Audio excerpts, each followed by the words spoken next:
Joseph Patterson, the jury have found you guilty of murder in the first degree. Have you anything to say before the court imposes sentence? Yeah, I got something to say. I just want to tell my friend Mr. Stowell that he's got something coming to him, and he's gonna get it. The court will remind the prisoner the district attorney has but fulfilled the obligations of his office. It is therefore the sentence of this court that the defendant shall be put to death during the week beginning June 2nd, 1938, in the manner and place prescribed by law. You are remanded to the custody of the sheriff. Edward Hennessy, Associated Press. This letter will admit you to the execution as required by law of Joseph Patterson to State's Prison the night of June 4th. Check? Okay. Okay, Hennessy, move on in.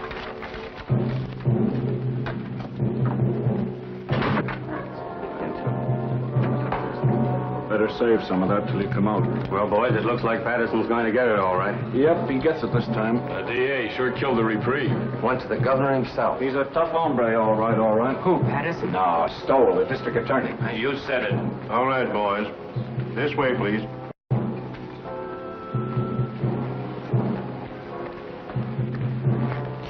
Is it true that they smoke when Don't they... think about it, Sonny.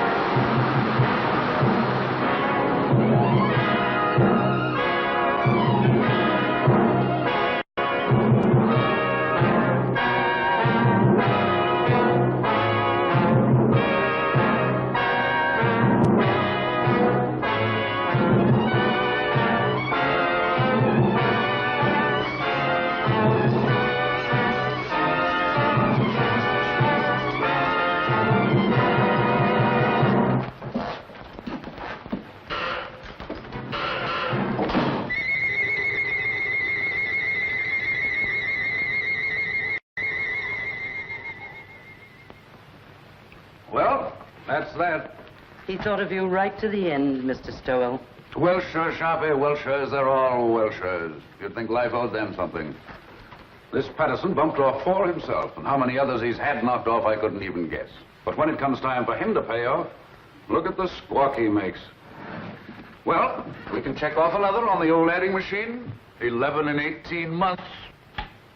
We're making progress, Sharpie, making progress. We'll have this town lily white the first thing you know. I wish you'd get rid of that hideous contraption. It gives me the willies. If I'm not being too impertinent. Just an old Chinese custom, Sharpie. Chinese? You sound more like an Indian, if you ask me. An Indian counting scalps.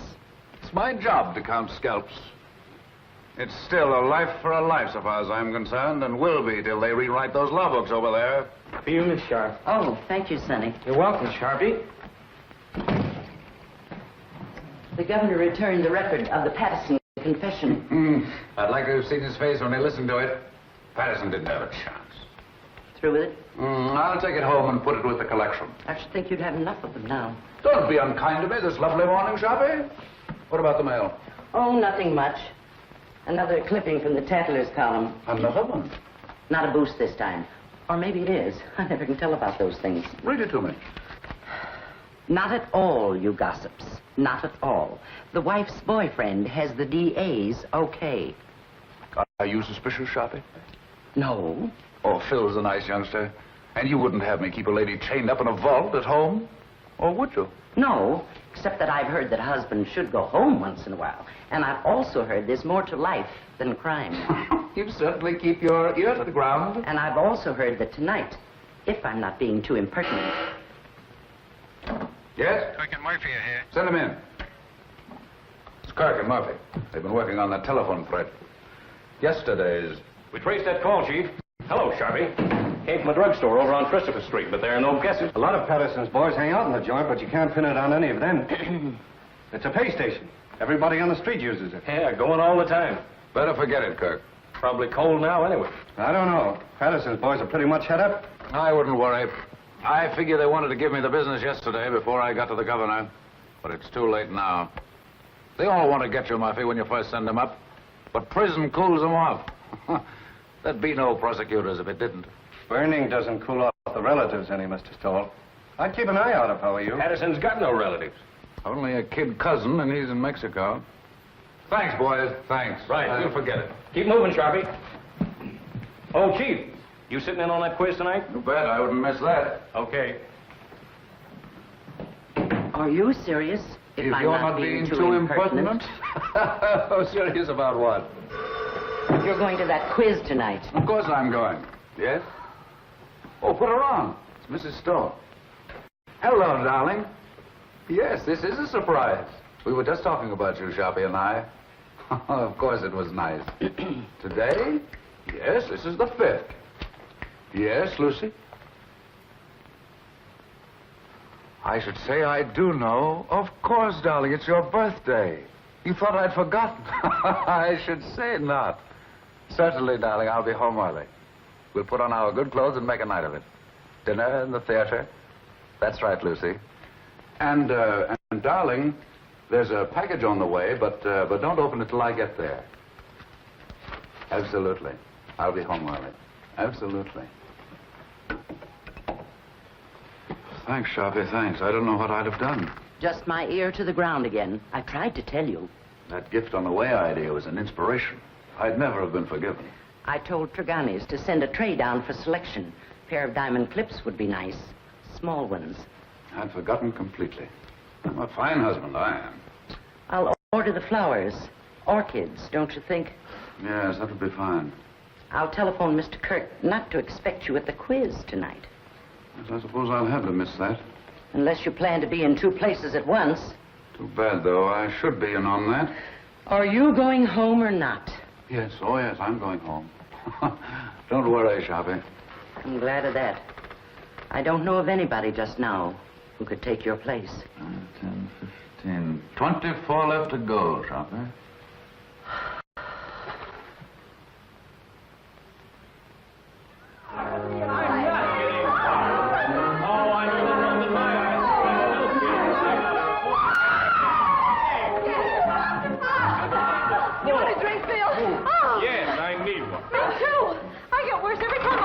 You couldn't. Don't let him kid you, Liz. Thank you, Creola. I didn't know, Miss Stowell, if you wanted the ice melted or not. Oh, no, Creola. I think it's better this way. Thank you, ma'am. I can't believe it. She's marvelous. She's my new maid, but you should taste her biscuits. They're wonderful. I'll taste a highball if it's all right for everybody. 2 fingers, please. Don't make it too weak. Hello, Mr. Stowell. Hello. Why, hello, Jim. Hello. Jim, you're early. Hello, Jim. How are you? Just in time for a drink. Happy birthday, darling. It is now. I didn't know, Lucy. Why'd you keep it a secret? All the old girls do, Elizabeth. Hiya, Phil. Fine, Jim, fine. Would you like a drink, darling? I'm ashamed of myself for forgetting. Me, a cousin, too. Thanks, darling. I'll fix my own. I almost forgot myself. And I'm a husband. Hello.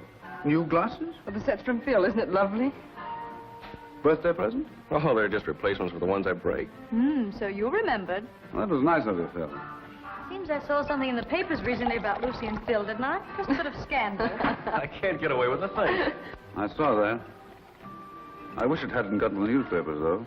Not that I care particularly, but, you know, a man in my position... You're joking, aren't you? It was a triple date, Jim, and I didn't show up. The young things took pity on me.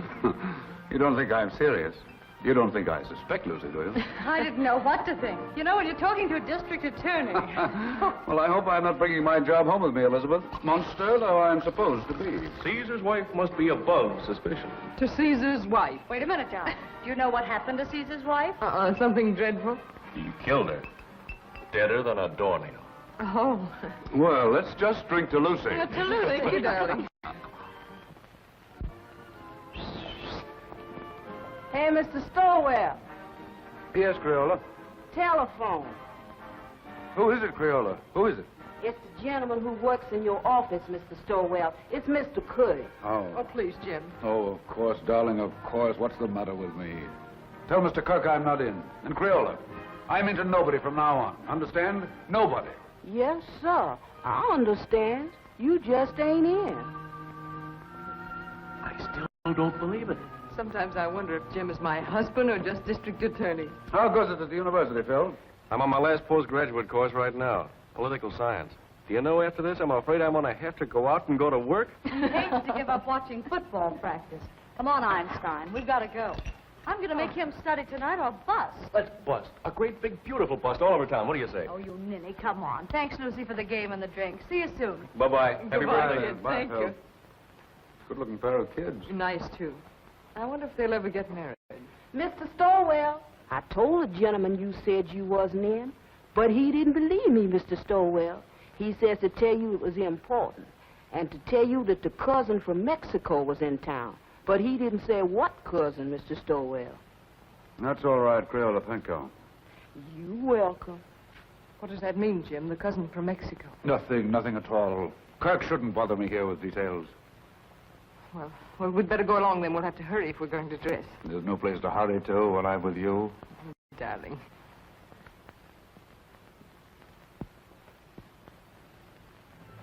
These clips are so lovely, Jim. You know, I really hoped for them. Smart girl. I bet you hoped me into them.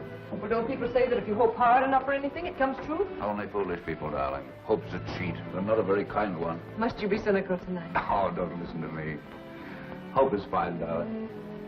But having is so much better. Nice husband. Oh, now you make me feel uncomfortable.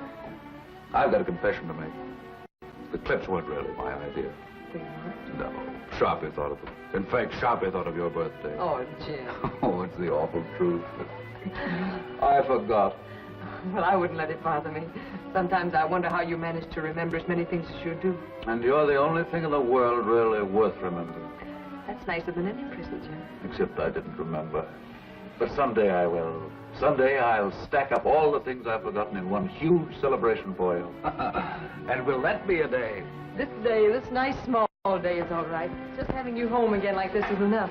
I haven't been anywhere. I know, but it seems you're never home anymore. Never? Well, almost never. At first, I used to be able to console myself by saying, your husband's a great soldier. He must be off to his wars. But lately, it's been harder and harder making it work. I don't seem to be able to console myself that way anymore. I just want you with me, especially when it's getting dark. I suppose I'm just lonesome. Or maybe I'm afraid of ghosts. Just a minute, Lucy.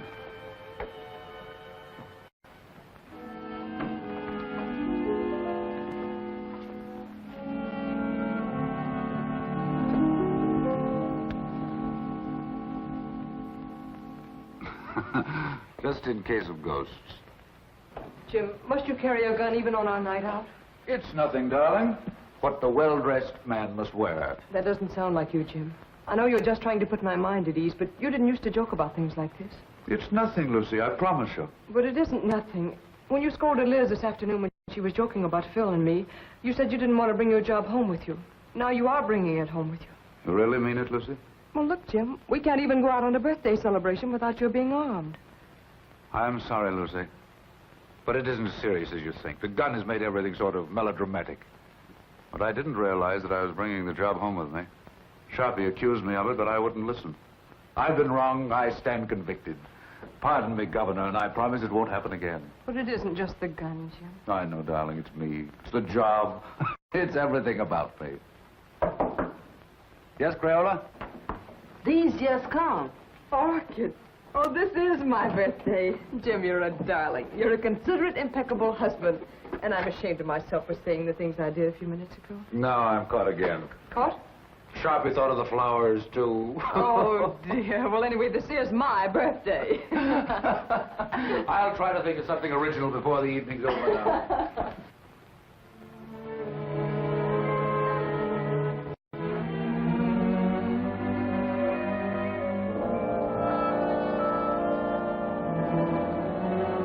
Nice evening, ma'am. Perfect, Jenks, perfect. Been some time, Drink, since we've made an evening of it. But Mrs. Stowell with us it is, sir. Why, Jenks, you mean? Oh, no, ma'am, I didn't mean...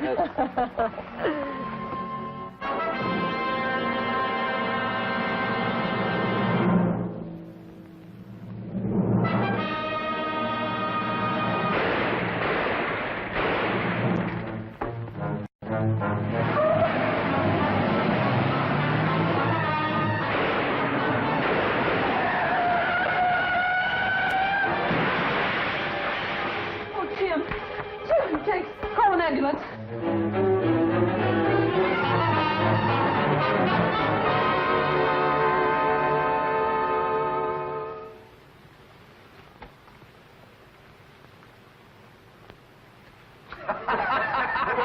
What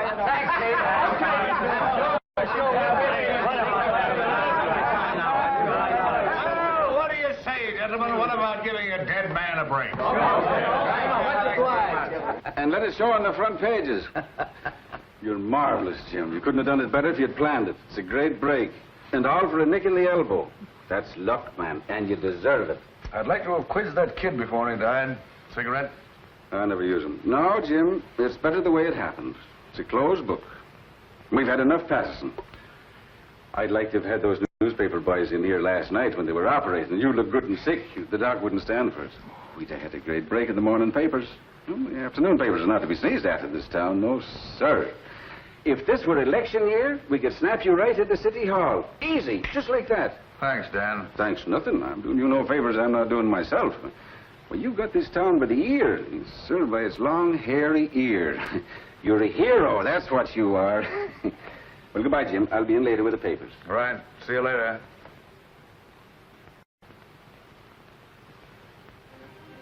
They've all gone, darling. Enjoy your walk. Oh, yes, Jim. While I was walking, I did a lot of thinking. An awful lot, Jim. Bad for your complexion, darling. I heard those reporters talking coming out of the elevator. I couldn't believe they were talking about you. I overheard one of them say, the Inquisitor almost got it himself. Don't you think, Jim, that when things like this can happen, when people try to kill you in front of your own house, don't you think it's high time one of us started thinking? I've been thinking myself, Lizzie. Quite a lot, too. But I mean about us, Jim. We've got to do something. Hardly ever seeing you is bad enough, but when... I know. I've become a regular headhunter, Sharpie says. Does Sharpie say that? All the time. Says I've become a maniac. Says everybody's a suspect with me. Everybody's a potential criminal. Says all I live for is convictions and executions. I never had the nerve to tell you. You didn't have to tell me. I knew it. Knew what you were thinking, too. Did you really? Really and truly. Yes? Who is it? Oh, it's Mr. Kirk. Do you want to talk? Yes, Auntie. Yes, Kirk? Fine, fine. No, I'll tell you what to do. You handle the office yourself. That's right. No, it isn't that. I'm fine. Perfect. No, Mrs. Stowell and I are going away on a trip. 3 or 4 weeks. We haven't worked it out yet. Maybe Canada, maybe California, maybe Europe. I've never had a vacation, and there's no telling where we'll end up. Thanks, Kirk. Thanks. Goodbye. Do you really mean? Absolutely. We both need a vacation, Lucy. We both need to renew our old acquaintanceship. Oh, Jim. Yeah? You know, that trip we've been saving up for our old age? Or the one we were going to take for a honeymoon and dinner? Or any of those trips we should have taken and never did. All right, darling? I can't believe it, Jim. I really can't. Will you start believing right now? Land of the Midnight Sun, Arabia, Blue Mediterranean, in old Quebec, Australia, the Riviera. Where would you like to go, Liz? Cairo looks pretty good to me. Why not 2 weeks of salmon fishing in Alaska? I think I'd like to go to Switzerland. Very aloof, Switzerland. But it's so clean and quiet. Egypt's where I want to go. It's dark and mysterious. Oh, no. Egypt's got no sense of humor. I don't want anything dark. I want sunshine and snow and everything white and blue and glistening. Listen to me, will you? I'll be happy if we ever get anywhere. I still have to pinch myself to make sure I'm awake, and I'm very careful not to pinch too hard. I really can't believe it. I really can't believe it. A bracelet to match the lady's birthday clips. Your clips, Sharpie. How they've been gnawing at my conscience. I had to think of something myself, or I wouldn't have enjoyed a moment of the trip. So you're really going? I have to, Sharpie. I have to. I haven't been myself lately. I've been somebody else. You're not telling me anything. I've got so lately, I'm suspicious of everybody. Why, I'm suspicious of you, Sharpie. I'm even suspicious of myself. I third-degree myself. I put myself on the stand. I find myself turning around quickly to see if I'm the man I think I am. What would you say to that, Sharpie? I'd say you weren't going away a moment too soon. Right, Sharpie. You're always right. So I'm going. The moment I go out of this office, I'm gone, you understand? And you don't know where to find me. Yes, Mr. Kirk. No, Mr. Kirk, he's not in the office. I see. A murder. But I'm not... I imagine it must be sensational. Of course. I know. Yes, Mr. Kirk, if you should come in, I'll have him call you immediately. Goodbye. And don't call me Sharpie. You Sins you have on your soul, Sharpie. I'd run if I were you. I'm running. Thanks, Sharpie. Goodbye. Thanks. I didn't think you had that much sense. If you're I'm not being too impertinent.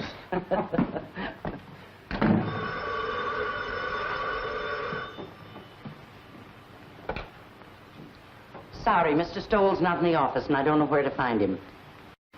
Oh, it's the police headquarters. I'm sure it must be very important, but I have no idea where to find him. So sorry. So very sorry. Goodbye.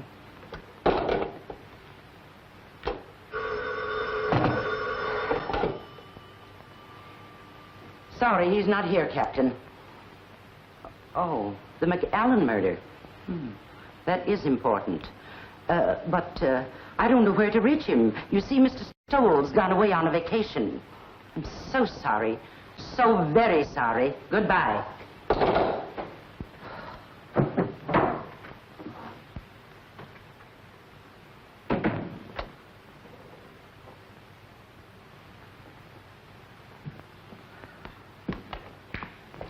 Hello, Sharpie.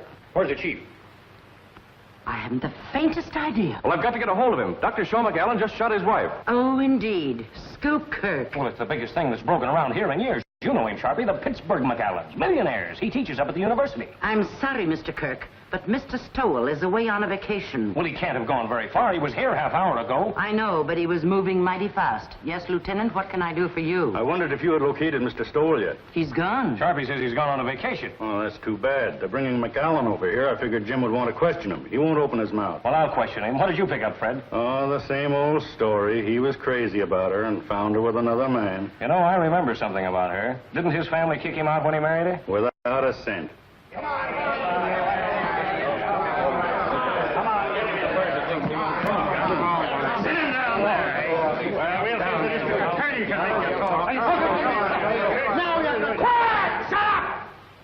I think I'll be going now, if you gentlemen don't mind. See if you can locate the chief. Now, Mr. McAllen, spill it!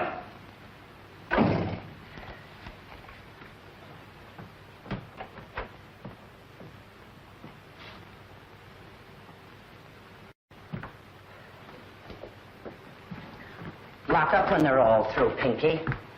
And put the cat out. Okay, Sharpie.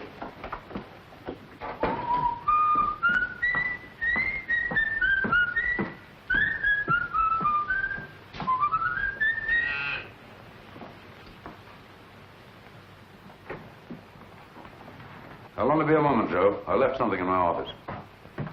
And you remember nothing, Dr. McAllen. But you shot well enough to kill. A precise, deadly shot, Dr. McAllen. Are you sure you don't remember that?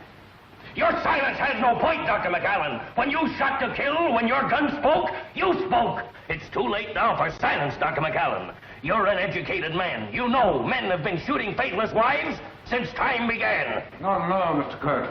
Just a moment, if you please. Gentlemen, if you'll be kind enough, I'd like to be alone with Dr. McAllen for a moment. I can imagine the strain he's been under. Would you be kind enough to leave us alone for a moment? Okay, Chief. Thank you.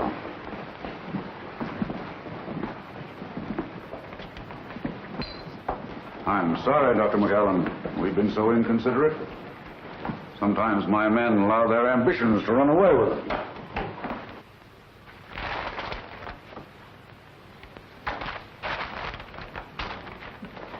You better sit down, honey, and rest your feet. I caught myself doing that once unaware, and I was worn out for a whole week.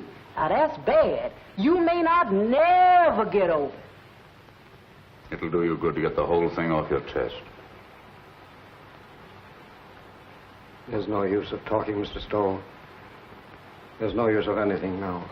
Would you like a cigarette?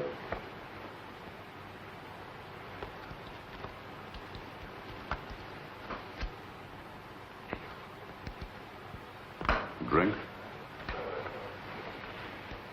I have some very good brandy.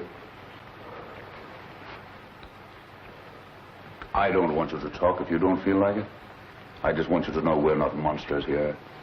We're just human beings like yourself. They can do what they want with me. It doesn't matter anymore.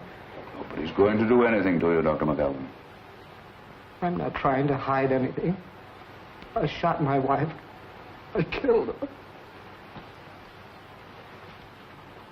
Are you sure you wouldn't like a drink?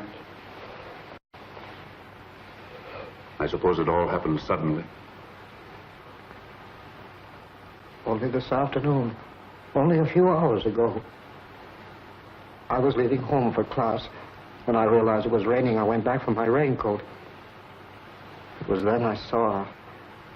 Saw her sitting in her room before the mirror. Never had she seemed so beautiful. Sitting there in the dark, with only the 2 small lights on her dressing table burning. Powdering her neck and shoulders, smiling and humming, happy with herself.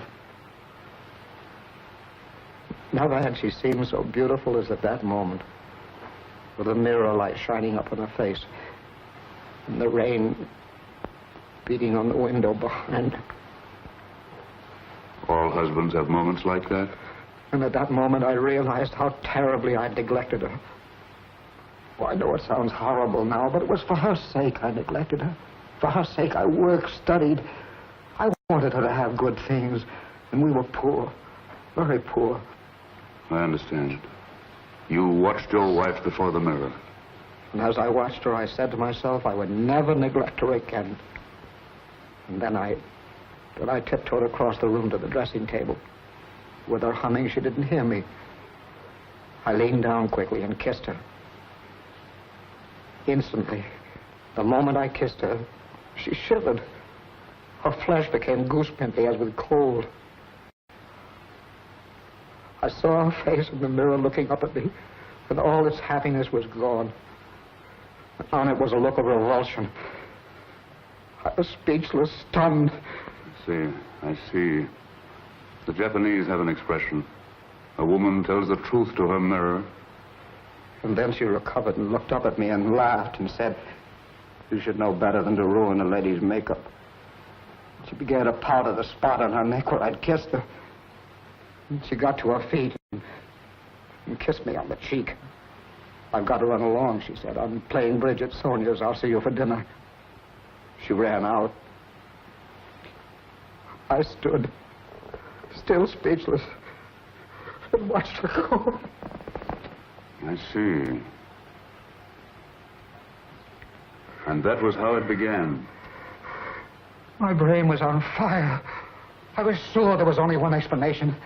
She was making herself beautiful for some man, and she was going to him. She wasn't going to Sonia's. I followed her in the rain. And what finally happened, Dr. McAllen? I killed her. I know, but the circumstances. It's all unreal to me. All blurred. I was blind, insane. I saw her enter her house. I went to a window. I saw her run into a man's arms. The fire in my brain became a fury. I didn't realize I'd drawn the gun. I didn't realize I'd fired it. Until I saw her body crumble to the floor. And then I knew I'd killed her. In that instant, I knew I'd lost forever the one thing in the world I loved. It's my fault. My stupidity. My neglect.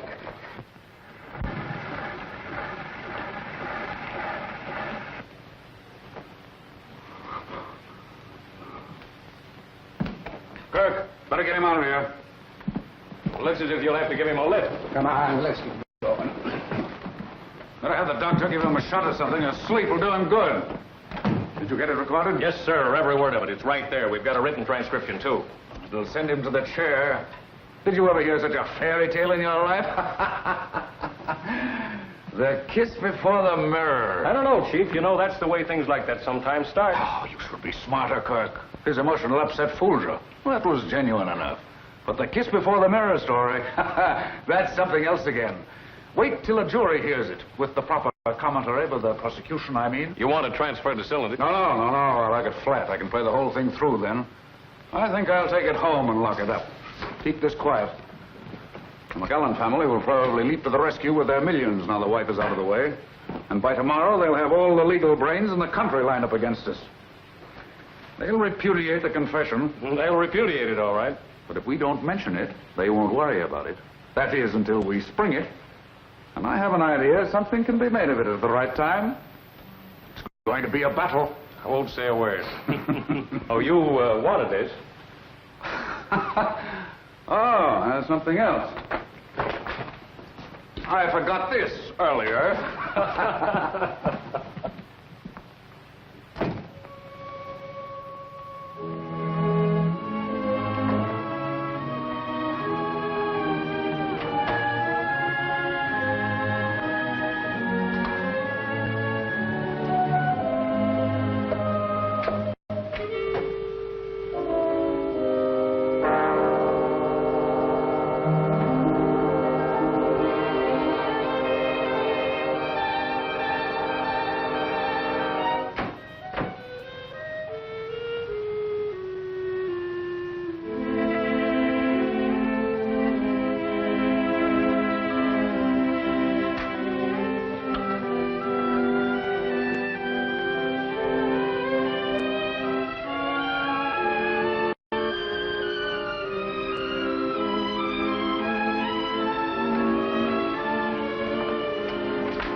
Did you get my message, darling? Yes, I got it, Jim. I'm sorry, terribly sorry, but I couldn't pass it up, Lucy. Yes, I imagine it'll be a sensational case. Another conviction. Oh, it isn't that. I'd be shirking my job if I went away now, believe me. That's funny. The kiss before the mirror. What's funny? Nothing. Nothing for your pretty ears. I was just reminded of a little story I heard today.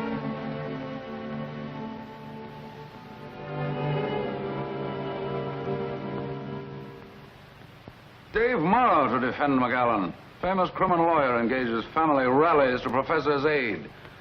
So they've hired Dave Morrow. When McAllen millions begin to talk. Believe me, they'll have to talk pretty loud.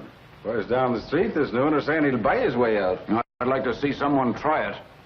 This is one case I'm going through with to the limit. I can understand some bohunk full of booze on a Saturday night cracking another mug's skull over a crap game. But these polite, sensitive murderers, these sophisticates like McAllen deserve no quarter. And they'll get none from me. Imagine a responsible, intelligent, educated man killing another man. Oh, I've known a lot of men I'd like killed. Oh, I'm serious, Dan. You wouldn't do it. I wouldn't do it. And the last thing either of us would ever think of doing is killing a woman. Crimes of passion, psychologists call them. Crimes of decadence, I call them. Luxuries, indulgences. Yes? Send him in. Well, Jim, I've got to run. One thing is certain anyhow. This time you've got the people back of you. Up to now, you've been picking on the rank and file, those mugs and bohunks you mentioned, the masses. Now, you've bagged a highbrow, a millionaire, and it'll do you a lot of good, Jim. An awful lot of good. All righty. Well, how do you do, sir? Come on in. I'm on the way out. Goodbye, Jim, and good luck. See you later. Goodbye. Well, he had a permit for the gun, all right. Seems he used to walk back and forth to his classes, and there've been a lot of holdups along through there after dark, and he got the gun for protection. But I don't know what a guy like that would do with a gun if someone held him up. He could use a gun, all right.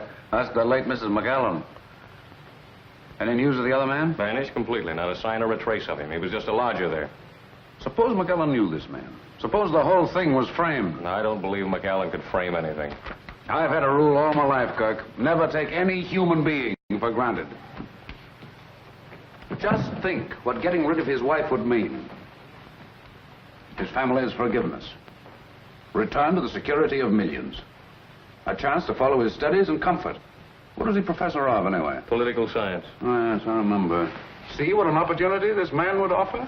It's true. He neglected her. He said so himself. And why didn't he kill the man? That's what a man usually does. Kills both of them. But not a professor of political science. I was just telling Dan Ellison. McAllen's one of those sensitive murderers. Consider that fancy tale of his. The kiss before the mirror. It's raining out. He comes back for his raincoat. Sees his wife. Kisses her. She laughs at him. Suddenly he sees red. My brain was on fire.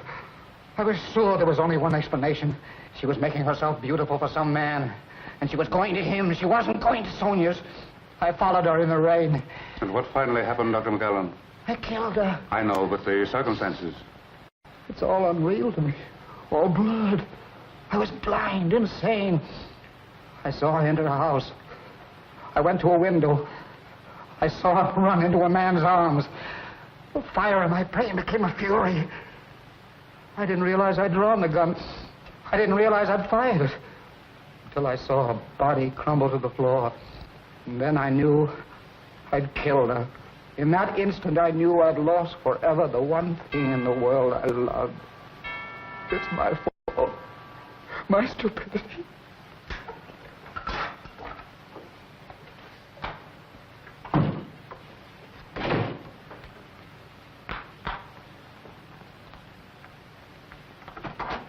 Oh, hello, Phil. Hello, Lucy. Say, what's the matter with you? You look as if you'd seen a ghost. A ghost? Well, maybe not a ghost, but a boogeyman anyway.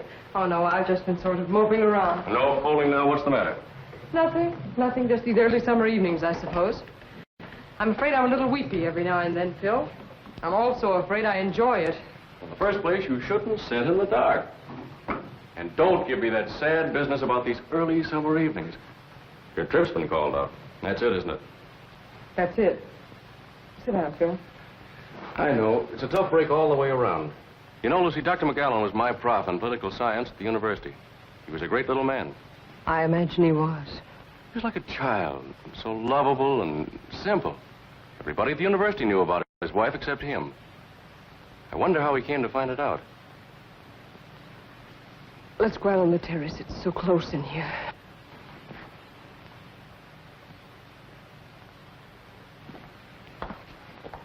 This fresh air is better. You sure you feel all right? Oh, yes, I'm all right.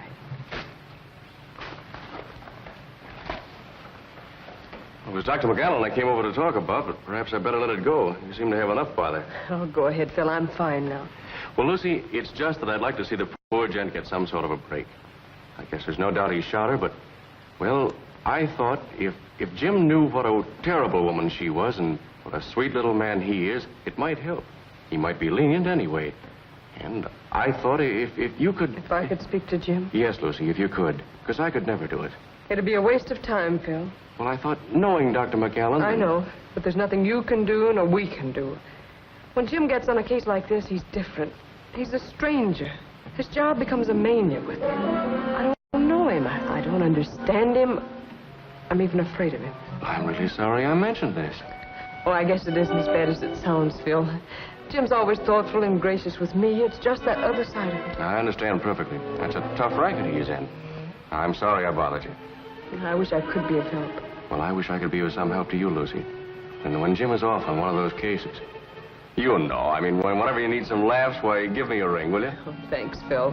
If ever I feel like I need some laughs, I'll do that. How's Liz? Oh, fine, fine. But she's ambitious as the devil. She wants me to get a job right now. How disgusting. It's terrible. She wants me to give up my boyhood. Well, I've got to go. Good night, Phil. Good night, Lucy.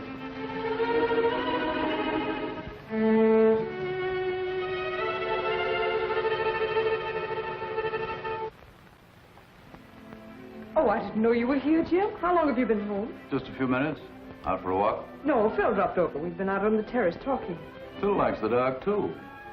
Writing poetry, I suppose. Oh, no. Phil's one of our young realists. He lives a sort of poetry, though. Limericks, I imagine. No, popular songs. Gay ones, bright ones. How's Elizabeth? Oh, she's fine. Phil says she's ambitious as the devil. She wants him to give up his boyhood. He couldn't mean his childhood, could he? What's the matter with you, Jim? Nothing. Why? Talking like that. You like Phil, don't you? You always have. Of course I like Phil. It's just my evil nature, darling. I was so disappointed not to find you here. I'm afraid I'm old-fashioned. I want my woman in the house when I come home. What's got into you, Jim? I was here. Yes, I know. I guess it was just when I found you here with Phil, I was... You don't mean jealous, do you? No, not jealous. Envious. I envied him. I envy anybody who has a single moment of your time. I envy them your eyes, your voice, your presence. I even envy them your shadow. Do you know the other morning when you told me of some wild dream you had that night? How you'd gone to a masquerade and I wasn't there? Do you know, I was furious. Furious because I wasn't there in your dream. furious with all the people who were. I didn't say anything about it, but it wasn't until I got to the office that I was myself again. Sharp is right, Jim. You are going crazy. With worship of you, darling.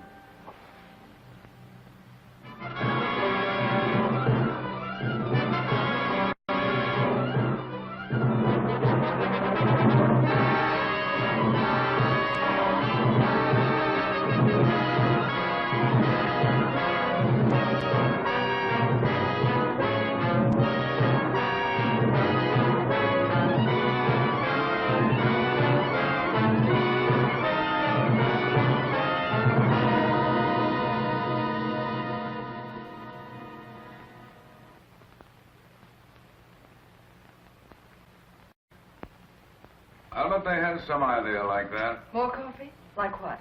No, darling. Bribery. Using the family millions on me. I'm sure they know you better than that. Well, they're spending plenty as it is. You want another waffle, Mr. Stowell? No, thanks. You, Miss Stowell? If I ate another waffle Creole, I'd turn into one. You eat them. Oh, I can't. I was dying. A waffle or two won't make any difference. Oh, I ain't dying for my figure. I was dying for my mind. The doctor said if I didn't eat no more starch, it would take the fat off my head and I'd improve my mind. That's the telephone Creole. Yes, I'll get it. Well, she certainly can cook. That's more than most of them can do. Hello. Yes, sir. Oh, I'm fine. Oh, that ain't no trouble at all. She's right here. It's Mr. Phil for you, ma'am. He called for you last night, but you wasn't in. Yes, Phil? Oh, you idiot. You didn't bother me at all. Yes? Oh, yes. We'll drop over later. I'll see you then. Bye-bye. Oh, excuse me, ma'am. Liz and Phil had another quarrel. I've seen it coming for quite some time. Lucy, I wonder if you'd do something for me. Oh, it's nothing, but it might be exaggerated into something. Phil is chairman of the university committee to help McAllen, isn't he? Yes, that's one of the things he and Liz quarreled about. She said it took up too much of his time. Well, you can see, with rumors about like this, bribery and so on, it might be just as well to keep away from Phil until after the trial. You understand, don't you? It seems a little silly somehow. Appearances can be awfully important. If I sound like one of those husbands, you'll have to forgive me. Goodbye, darling. Goodbye, Jim.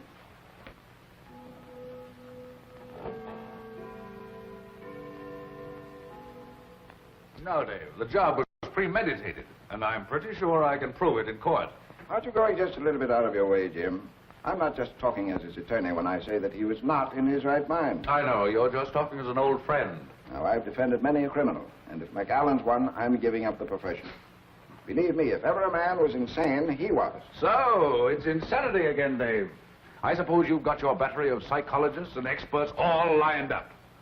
And when they get through, you'll have McAllen fixed up so mad, you'll be asking us to believe that it was his wife who shot him. Cigarette? No. But I tell you, the man was really crazy. It's the only possible explanation. If you keep on, none of us will be responsible for anything. We'll do what we like. We'll steal, kill, anything. And if the police catch up with us, we'll just go out and hire someone as smart as you to prove us crazy. That is, if we have the money. Now, look here, Jim. I'll give up my fee in this case if you'll play ball. Change the indictment to manslaughter with a recommendation for clemency, and we'll close the case. No, Dave, can't do it. Not and run this job as I see it. A man who murders, regardless of the circumstances, is already a criminal at heart. Oh, forget the job this time. McAllen's a human being, and the most helpless human being I've ever come across. You ought to go over there and take a look at him. Ah, I get it now, Dave.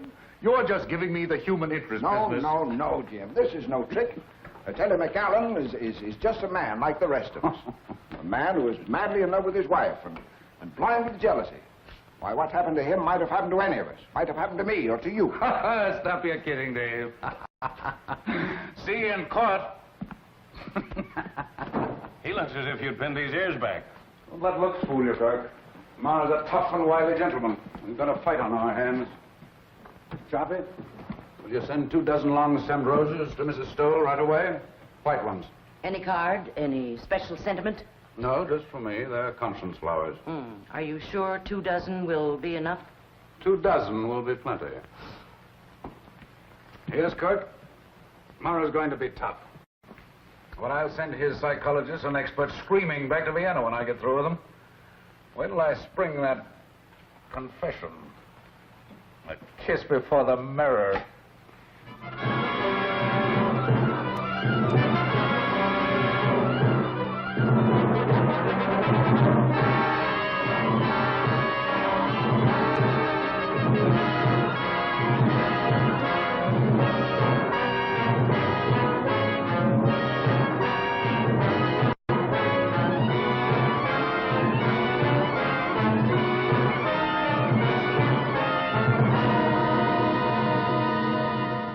You admit, then, that you neglected your wife? You saw little of her. You were too busy with your humanitarian studies, your plans for a better world. I must ask you again to answer yes or no. Yes. Thank you. Did your plans for a better world include, by any chance, better consideration for your wife? I object, Your Honor. The question is irrelevant and immaterial. Objection sustained. The district attorney will please control his sarcasm. You are a professor of political science at the university, is that right? Yes, Your students loved you, liked your courses. I think so. You spent a great deal of your time with them, long hours after class, and in the evenings. Yes. And when your students were not with you, your work was with you, night and day. Is that not right, Dr. McAllen? Yes.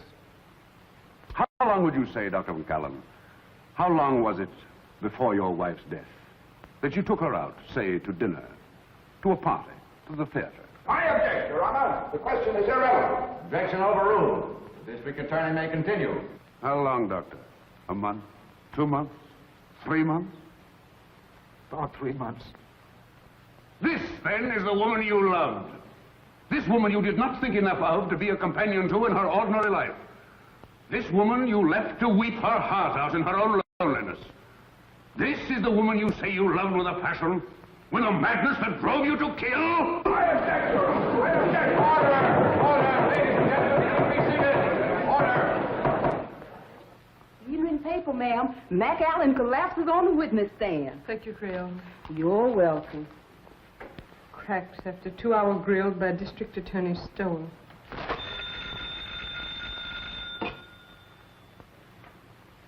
Hello.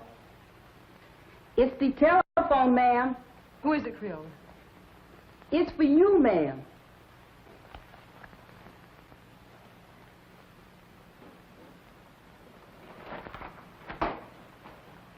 Yes? Oh, yes. Oh, yes, yes. I'll be over as soon as I can.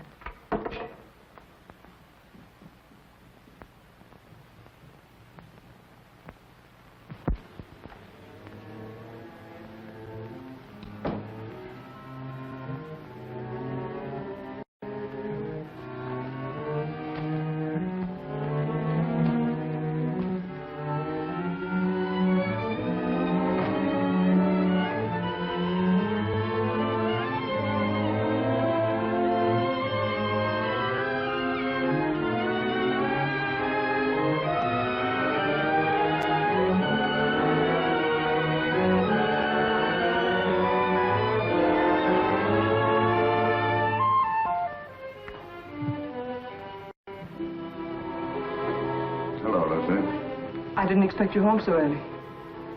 I've had one of those days. Yes, I know. I read it in the paper. Sort of a Roman holiday, wasn't it? You shouldn't read the papers, Lucy. They're not for your pretty eyes.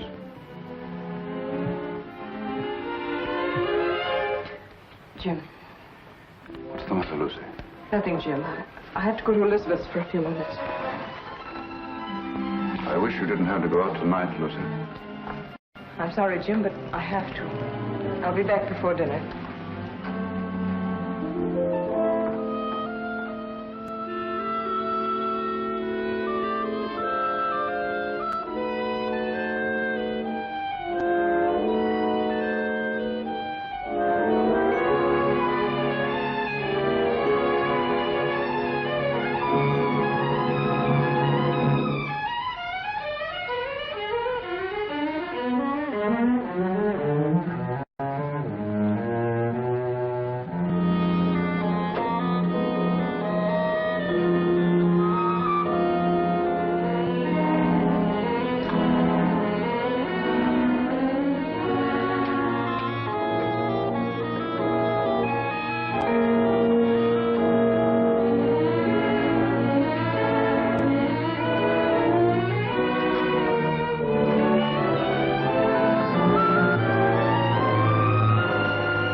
with the mirror light shining up in her face.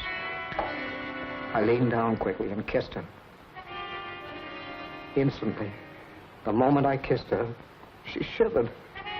Her flesh became goose-pimply as with cold. I saw her face in the mirror looking up at me, and all its happiness was gone. On it was a look of revulsion.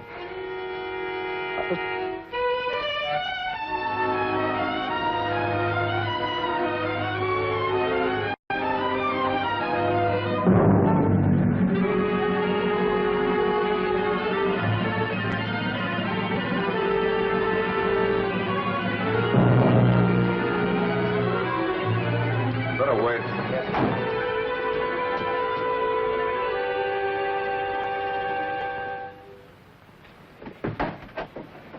Why, Jim. Hello, Elizabeth. Is Lucy here? No, Jim. Why? Something the matter? No, I just wanted to speak to her. I'm sorry to have bothered you, Liz. It's nothing. Well, come on in, Jim. I expect her. I'm waiting for her now. No, thank you, Elizabeth. I better go along. I just wanted to say something to her. See you later.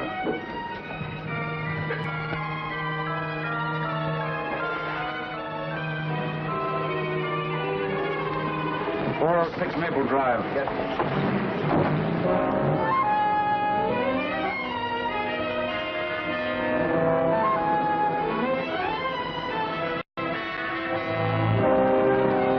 want me to wait here for you, mister? No. You better not wait.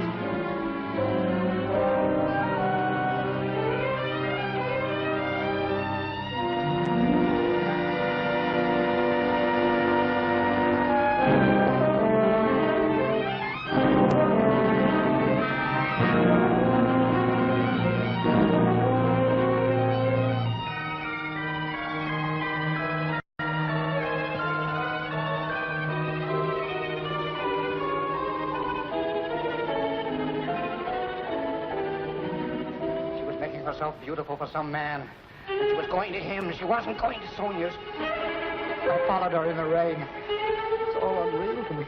All blood. I was blind, insane. I saw her enter the house. I went to a window. I saw her run into a man's arms. Fire in my brain became a fury. I didn't realize I'd drawn the gun. I didn't realize I'd fired it. Till I saw her body crumble to the floor. And then I knew I'd killed her. In that instant, I knew I'd lost forever the one thing in the world I loved. It's my fault. My stupidity. My neglect.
Jim.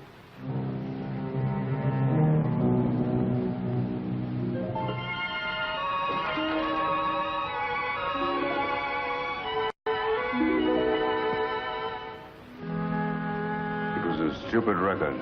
I should have bought some new ones. Liz said you were looking for me. What is it, Jim? Nothing. Nothing much. I guess the case is about getting on my nerves. I simply wanted to tell you that I wouldn't be at home tonight. I'm staying in town. Oh, I see. It's much better if I'm near the office. Yes, I suppose it is. The office is terribly important. I can get someone to stay with me here. Yes, I'm sure you can. See you tomorrow.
Hello? Hello, is that you, Phil?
I would like the permission of the court to request a change of the present indictment.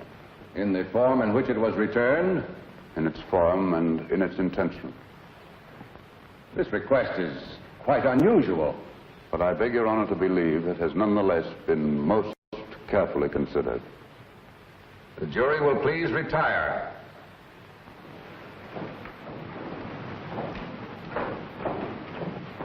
What's the matter with Stowell today? Can't figure it out, unless he's got a new act. He looks as if he's ill. I do hope nothing's happened to him. This is the only day I can come. Here's where he pulls something out of his sleeve. The state has come to the belief that the indictment of murder brought against the defendant in this case was not fairly and justly conceived. The attorney for the state has come to the belief that he acted without premeditation. If it please the court, the state recommends that this indictment of murder be amended to a charge of manslaughter.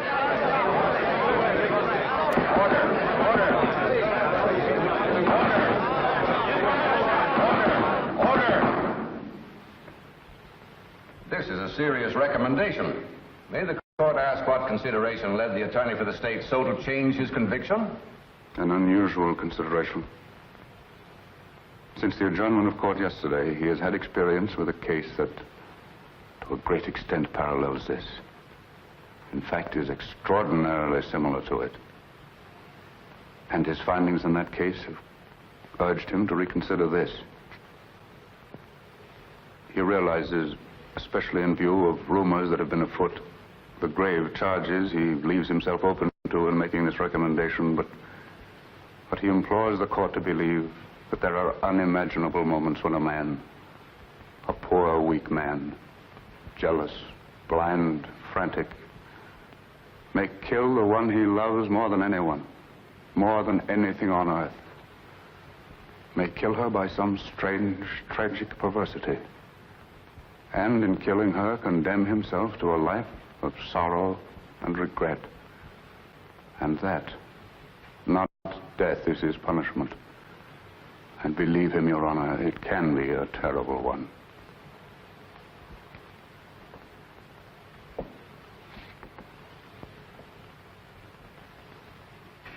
I see. I see. Please have the jury returned. The McAllen murder trial was startled into an uproar today by District Attorney Stowell. In a scene of unprecedented excitement, the McAllen trial came to an abrupt and dramatic close today. District Attorney Stowell asked the court that the first-degree murder charge be withdrawn. Well, it looks as if you're finally getting away on that trip, Mrs. Stowell. Something like that, Jenks.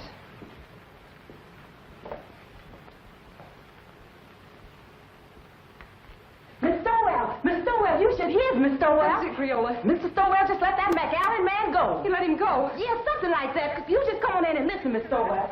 For the alleged wife slayer surprised the spectators and the court by asking that the first-degree murder charge be dismissed. The jury, following Judge Forbes' instructions, immediately returned a verdict of manslaughter with a recommendation for clemency. The penalty calls for from 10 to 20 years. District Attorney Stowell has blankly refused all further discussion of the case. We will now continue with our regular program. I thought sure they was going to electrify him. Thank you, Creola. I learned a lot just sitting here on my day off, improving my mind.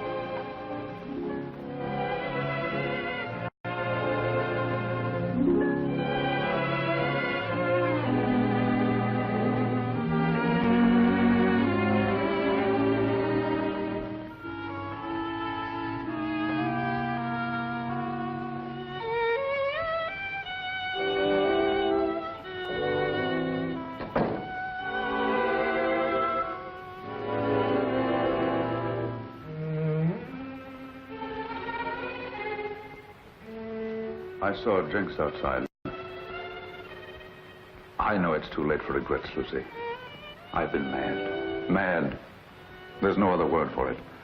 No other explanation of my selfishness and stupidity. You've always been generous, Lucy. And before you go, I'm going to ask you one last great kindness. Won't you let me start all over again? Not here in this house. Not as your husband.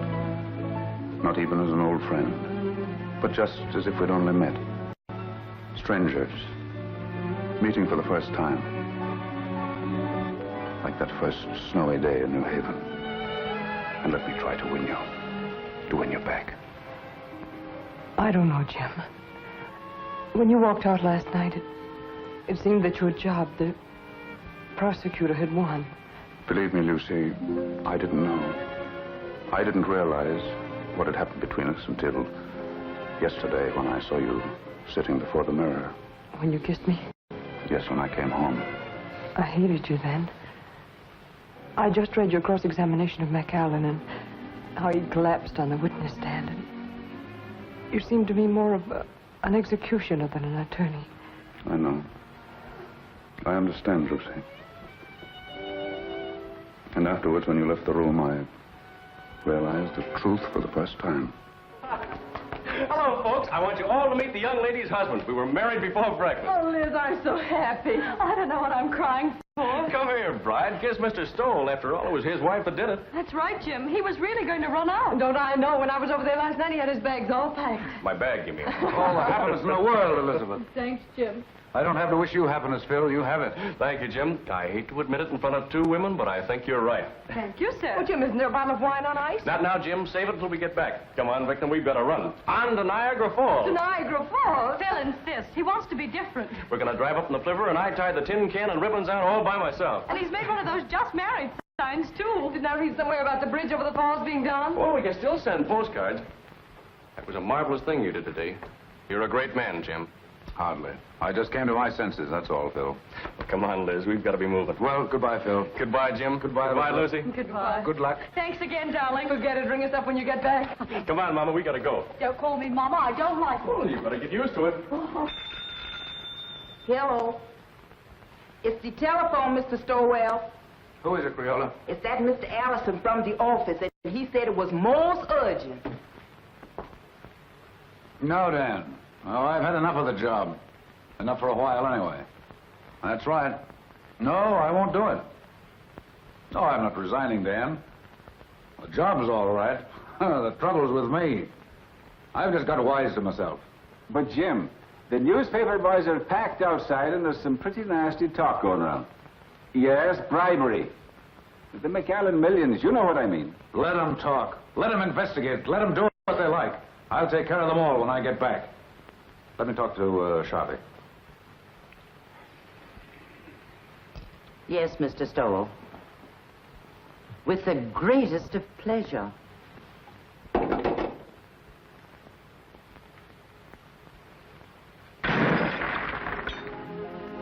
That's my little good deed for the day.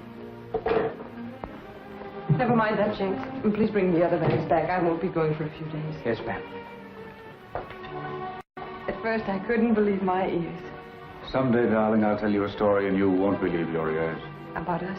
About me. About my great reformation. It happened last night. Tell me. I'll tell you on the boat for Europe, darling.